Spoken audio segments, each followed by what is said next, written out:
Solo levelling episode 11 के start में हम देखते हैं जिन्हू जॉब चेंज क्वेस्ट कंप्लीट करने आया होता है। जिन्हू सोचता है मैं पहले भी 2 डंजन और panel quest and urgency quest पूरी की है, पहली बार है ये मुझे कि जिसने एक ट्रैक क्वेस्ट दी है। क्या ये उन क्वेस्ट से ज्यादा मुश्किल है, क्योंकि मुझे ऑप्शन दिया गया कि मैं जब चाहे इस क्वेस्ट को स्टार्ट कर सकता हूँ। तो ठीक है, मुश्किल होगी पर मुझे काफी अच्छी स्किल्स मिलती है इस क्वेस्ट में से। इतना सोच के जिन्हू क्वेस्ट स्टार्ट कर देता है और सामने एक बड़ा सा गेट ओपन हो जाता है। जिन्हू कहता है मैं तो अपनी डेली क्वेस्ट कंप्लीट करना भूल ही गया, चलो कोई बात नहीं, मैं बाद में कंप्लीट करूंगा, और अंदर चला जाता है गेट के। हम यहाँ देखते हैं जो अपने डैड के साथ लंच पे आया होता है। फिर जो का बड़ा भाई जिनसुंग भी आ जाता है। अंदर जाते ही जिन्हू के सामने एक नोटिफिकेशन आती है। नोटिफिकेशन में लिखा होता है जिन्हू क्वेस्ट में हीलिंग पोशन और फुल रिकवरी यूज नहीं कर सकता और इस क्वेस्ट को बिना कंप्लीट किए वो बाहर भी नहीं जा सकता। फिर जिन्हू क्वेस्ट स्टार्ट हो जाती है और सामने एक नाइट आ जाता है। जिन्हू अपनी इन्वेंट्री से अपना टाइगर निकालता है। नाइट जिन्हू पर अटैक कर देता है। जिन्हू नाइट के सभी अटैक ब्लॉक करता है और जिन्हू अपने टाइगर से नाइट पर अटैक करता है, पर नाइट पर कुछ असर नहीं होता क्योंकि नाइट का आर्मर बहुत स्ट्रॉन्ग होता है। फिर जिन्हू सोचता है उस स्नेक वाली डंजन में भी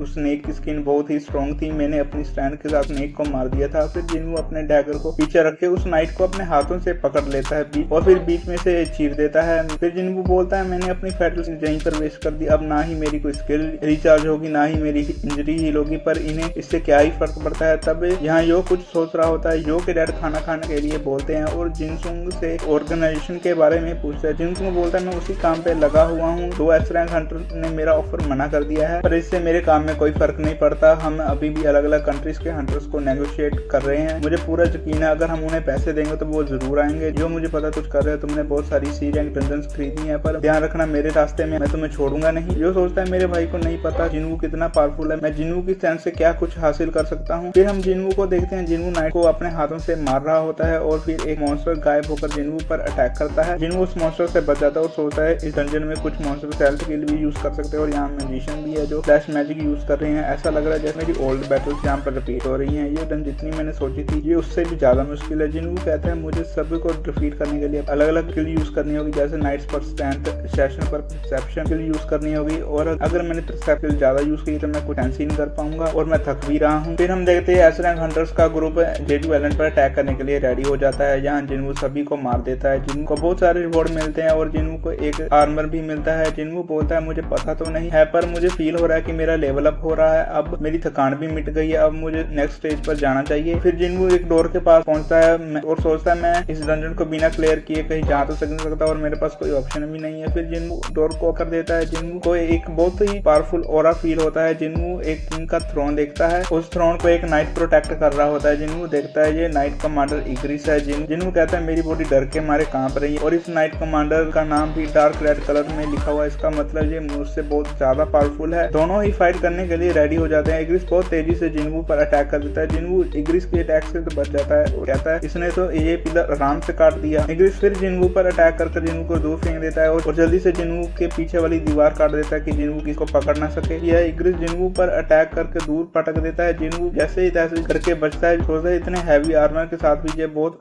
फास्ट मूव कर रहा है और जिन्हू इग्रिस पर अटैक करता है। देखता है इग्रिस पर उस अटैक का कोई असर नहीं होता। जिन्हू सोचता है मुझे यहाँ पर अपनी स्ट्रेंथ का यूज करना होगा। जिन्हू डैगर को फेंक देता है और इग्रिस भी अपनी स्वॉर्ड को फेंक देता है। फाइट को इक्वल रखने के लिए हम यहाँ हंटर एसोसिएशन प्रेसिडेंट और बो को देखते हैं जो कि देर रात तक काम कर रहे होते हैं। फिर प्रेसिडेंट को चोई का फोन आता है। प्रेसिडेंट कहते हैं तो सब रेडी हो अटैक के लिए। चोई बोलता है पहले तो मैं आपको थैंक कहना चाहूंगा कि आप इसके लिए मान गए। प्रेसिडेंट बोलते हैं मुझे तो मानना ही था, तुम बार पर मीडिया के सामने जेजू आइलैंड की बात तो कर रहे थे, पब्लिक को जेजू आइलैंड ट्रेजेडी याद आ गई तो हमें डिसीजन लेना ही पड़ा। फिर चोई बोलता है वो लोग तुम्हें ब्लेम नहीं करेंगे। प्रेसिडेंट बोलते हैं मैं इसके लिए रेडी हूँ, तुम वहाँ पर ध्यान रखना, जेजू आइलैंड बहुत ही डेंजरस, मुझे पता है हमें बस वहाँ एक छोटा सा अटैक करना है जिससे हमें एनिमी का पावर और साइज का पता चल जाए। वो जेजू आइलैंड की थर्ड बैटल मेरे लिए अभी भी खत्म नहीं हुई है। और हम यहाँ देखते हैं इग्रिस जिन्हू पर अटैक कर देता है। इग्रिस जोर जोर से जिन्हू को जमीन पर मारता है और फिर जिन्हू को दीवार पर फेंक कर जिन पर जोर जोर से पंच करता है। तभी जिन्हू इग्रिस पंच से बचकर निकल जाता है वहाँ से। जिन्हू सोचता है मैं इस टाइम डिफेंस कर रहा था पर मेरे हेल्थ के 500 पॉइंट्स बर्बाद हो चुके हैं। अच्छा हुआ मैंने आर्मर डाला हुआ था, अगर मैं इसका डायरेक्ट अटैक अपने ऊपर लिया होता तो मैं वहीं पर मर जाता। ये अपनी स्वॉर्ड के बिना भी बहुत ज्यादा पावरफुल है, अगर मैं इसकी स्ट्रेंथ को मैच नहीं कर सकता तो स्पीड को इंक्रीज करना होगा। तभी जिन्हू डैश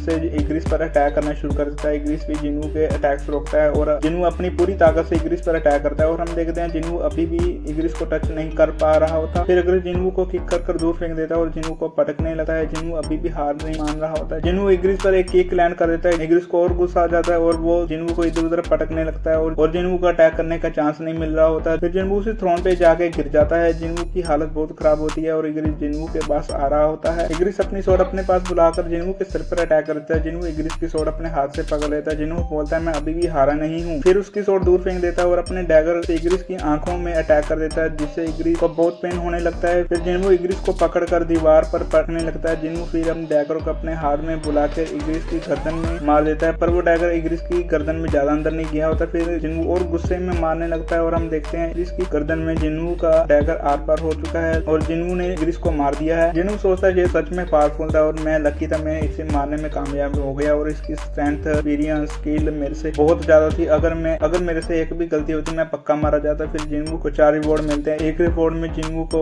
1.5 मिलियन गोल्ड कॉइन मिलते हैं। दूसरे में इग्रिस का हेलमेट जो कि एस रैंक का होता है और कुछ इक्विपमेंट्स मिलते हैं जो कि उसकी फिजिकल डैमेज को 15% कम कर देंगे और उसकी हेल्थ और स्ट्रेंथ को 20% ज्यादा कर देंगे। तीसरे रिवॉर्ड में एक स्टोन मिलता है जिससे तोड़कर जिनवू को एक स्केटी है और फोर्थ रिवॉर्ड में एक टेलीपोर्ट स्टोन मिलता है। जिनवू सोचता है ये मुझे इसलिए मिला है कि ये क्वेस्ट अभी भी एंड नहीं हुई है। तभी वहाँ पर बहुत सारे पोर्टल खुल जाते हैं और एक नोटिफिकेशन आती है। नोटिफिकेशन में लिखा होता है जहाँ जिनवू देर तक सर्वाइव करेगा जिनवू को उतने हायर पॉइंट्स मिलेंगे। तभी सभी तरफ से बहुत सारे नाइट्स आ जाते हैं। जिनवू कहता है अगर ये सब इग्रिस की तरह पावरफुल हुए तो मैं कुछ सेकंड ही टिक पाऊंगा, पर ये इतने पावरफुल है नहीं। तब यहाँ जोई का ग्रुप जेजू एलन के लिए निकल जाते हैं और यहाँ जिनवू नाइट से फाइट करते करते सोचता है अगर मुझे यहाँ पर जाते सकते हैं तो जिनवू यूज करके छिप जाता है, पर उनमें से एक मैजिशियन जिनवू को ढूंढ लेता है। फिर नाइट जिनवू पर अटैक करते हैं। फिर जिनवू को फाइट के अलावा कोई रास्ता नहीं दिखता। एक नाइट जिनवू की पीठ पर अटैक करके इंजर कर देता है। जिनवू उस नाइट को मारने के बाद सोचता है मुझे अभी तक सिर्फ यहाँ 5 मिनट हुए हैं, मेरे यहाँ रहना खतरे से खाली नहीं है, मुझे टेलीपोर्टेशन स्टोन यूज करना ही होगा। जिनवू टेलीपोर्टेशन यूज करने ही वाला होता है। एक नाइट जिनवू के हाथ से टेलीपोर्टेशन